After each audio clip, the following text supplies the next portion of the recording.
एक लड़का वक्त के दरीचों में कदम रखता है। कभी वह एक पुराने घड़े और जलते चिराग के पास खड़ा है, कभी सुनहरी जेब घड़ी को कान से लगाकर उसकी टिक टिक सुनता है। वह भारी लकड़ी के दरवाजे को धकेलता है, जहां से रोशनी अंदर आती है और सदियों पुरानी किताब के वर्कम पलटते हैं। कभी वह ग्रामोफोन के रिकॉर्ड को छूता है, कभी सुनहरी रोशनी में चमकती कदीम तलवार के नखूश को गौर से देखता है। फिर एक झंग आलूदा संदूक का ताला और चाबी उसे अपनी तरफ खींचते हैं। दूर कहीं मीनार या चर्च की घंटी उसे हैरत में डाल देती है।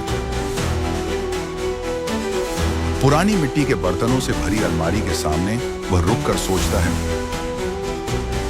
और कभी पुराने कैमरे का बटन दबाता है, जिससे वक्त जैसे एक लम्हे के लिए रुक जाता है। सिक्कों की खनक फजा में बिखरती है, जैसे सदियों का खजाना आजाद हो गया हो।